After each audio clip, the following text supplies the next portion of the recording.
Olá, amigos e amigas. Compartilho agora a mensagem proclamada no culto presencial da Comunidade Cristo deste último domingo, dia 11 de julho. Invoca-me no dia da angústia, eu te livrarei e tu me glorificarás. Estas palavras do Salmo 50 estão entre as que nós mais ouvimos neste tempo de pandemia.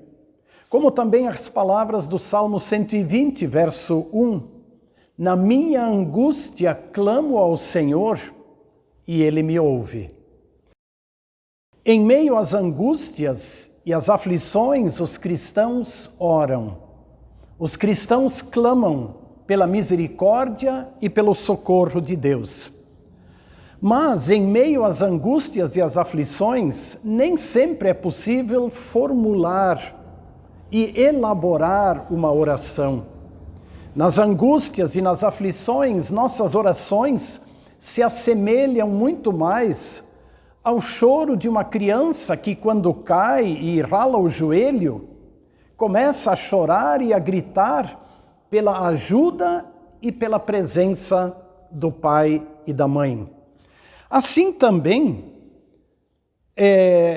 Deus ouve nosso clamor, Deus ouve nosso choro, Deus ouve nossos gritos, e Deus nos acolhe da mesma maneira que o pai e a mãe acolhem o filho que vem correndo no momento em que se machucou. Isso é extremamente consolador. Porém, existem também outros pontos muito importantes em nossa vida de oração. E nós precisamos considerá-los. Por exemplo, aquela palavra que o apóstolo Paulo escreve aos Romanos, lá no capítulo 8, quando ele afirma: não sabemos orar como convém, mas o Espírito Santo nos assiste em nossas fraquezas e intercede por nós. Tem também uma outra palavra do apóstolo Tiago, está lá em Tiago capítulo 4, quando ele escreve: vocês nada têm porque não pedem, e quando pedem, pedem mal para esbanjar em seus prazeres. Ou seja, continuamente nós precisamos aprender a orar. A exemplo daquele discípulo que se dirigiu a Jesus e disse: Senhor, ensina-nos a orar. Pois eu quero colocar diante de você as palavras do Salmo 85. Este salmo é uma oração. Aliás, como muitos outros salmos, são orações. Mas este salmo nos fornece um roteiro muito importante e que nos orienta em nossa vida de oração junto ao nosso Deus, tanto nos momentos de aflição, de angústia e de choro, como também nos momentos de calmaria. O Salmo 85 foi escrito pelos filhos de Corá. Eles escreveram também outros salmos. Estes filhos de Corá, eles eram descendentes diretos de Levi, eram da tribo dos levitas, e esta tribo é aquela que foi encarregada dentro da estrutura de culto do povo de Israel, como responsável pelo culto e por tudo que envolvia o culto do Antigo Testamento. Eram muito especialmente músicos e cantores.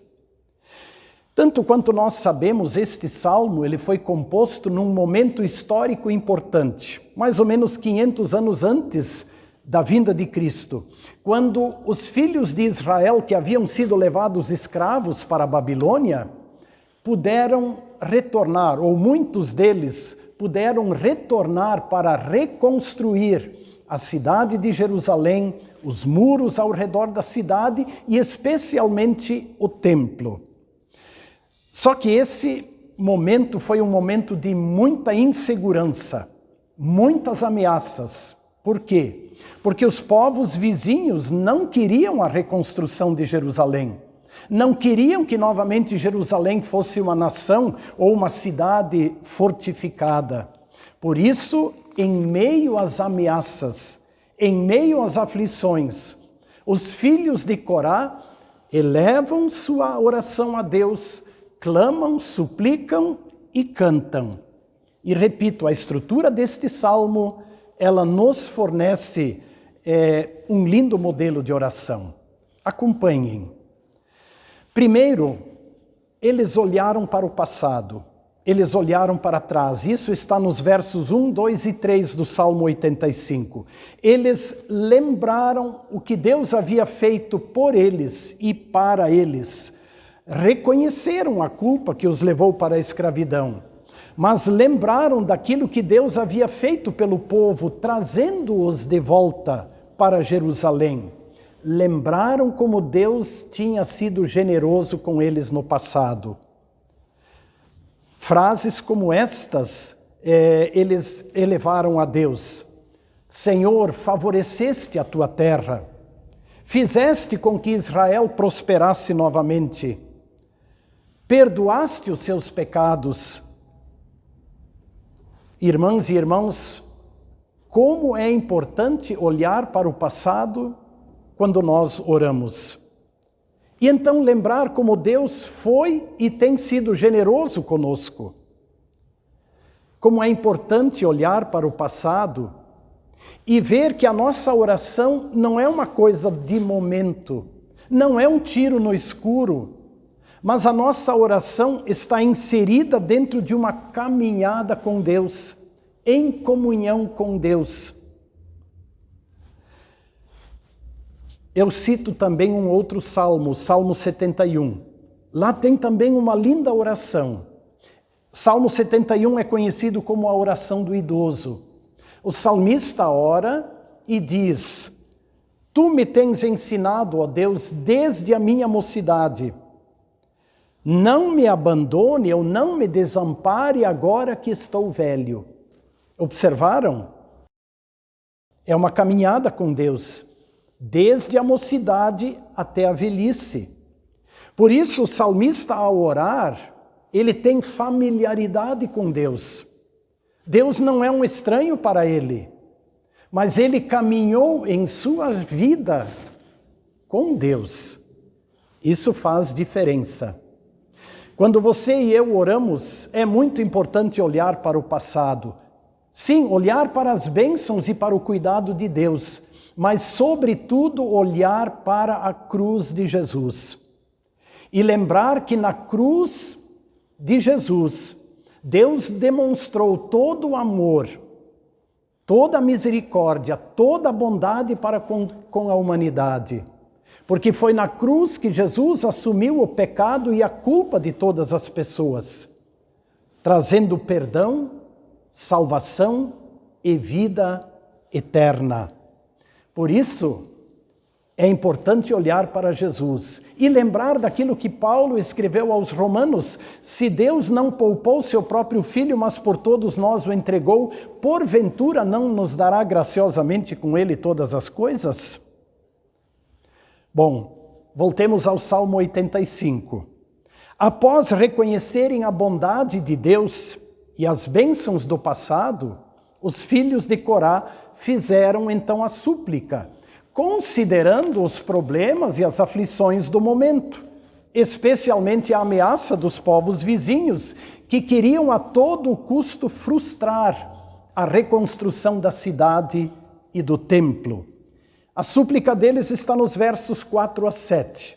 Nestas palavras: restabelece-nos, ó Deus da nossa salvação, faze com que prosperemos novamente.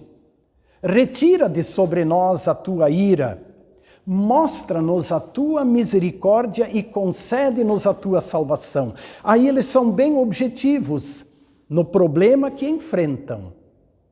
Mas a oração dos filhos de Corá tem ainda um terceiro momento importante. O que nós poderíamos chamar de compromisso com Deus, ou então de confissão de fé. O salmista afirma: escutarei o que Deus, o Senhor, disser, para nunca mais voltar aos caminhos errados do passado e para que a presença salvadora de Deus fique em nossa terra. Sabem, às vezes nossas orações se assemelham muito à nossa ida ao supermercado.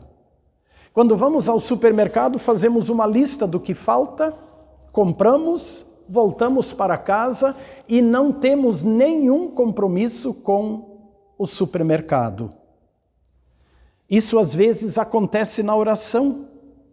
Levamos nossos pedidos, nossas súplicas ao nosso Deus e depois continuamos a nossa vida do nosso jeito, sem qualquer compromisso com a palavra de Deus, com o que Deus tem a nos dizer. Aí está um dos nossos problemas. E é exatamente disso que o apóstolo Tiago fala quando diz: vocês pedem coisas a fim de usá-las para os seus próprios interesses. Observem que na oração do salmista, no Salmo 85, há um compromisso com Deus e com a sua palavra.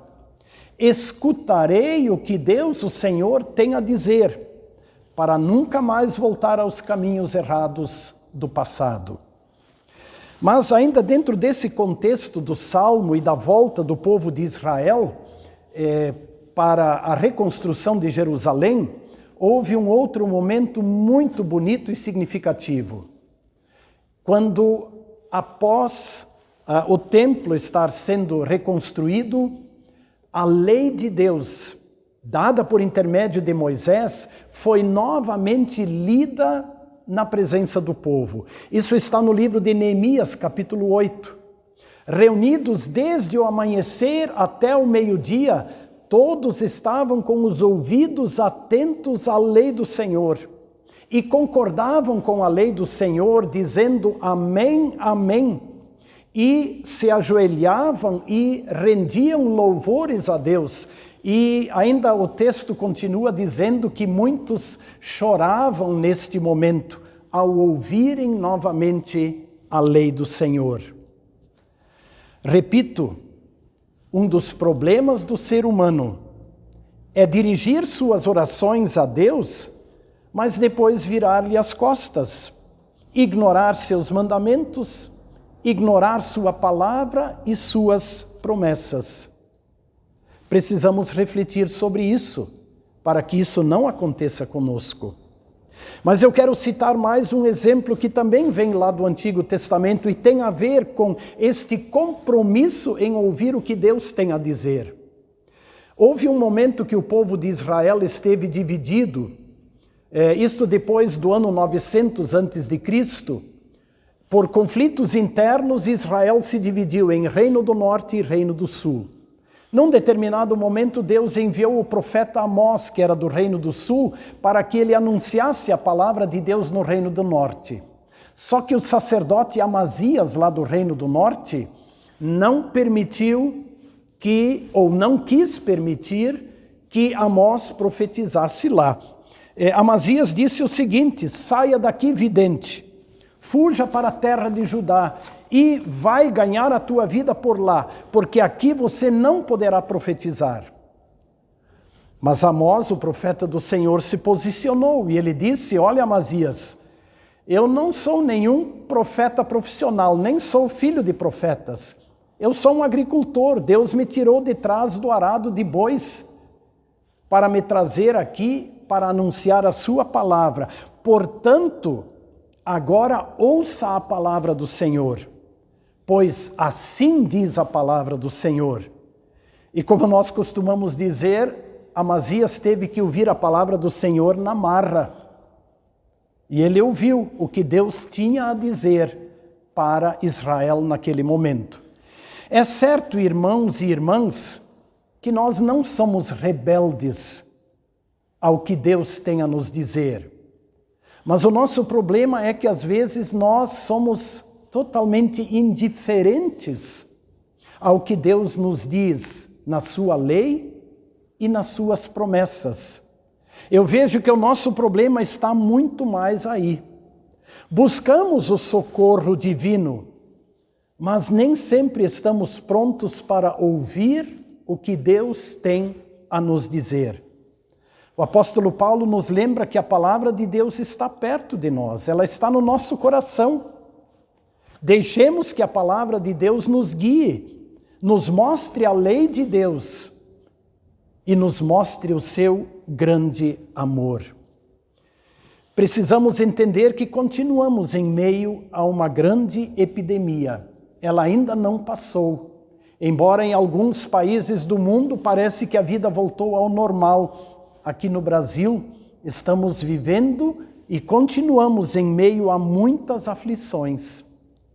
Sim, é tempo de clamar.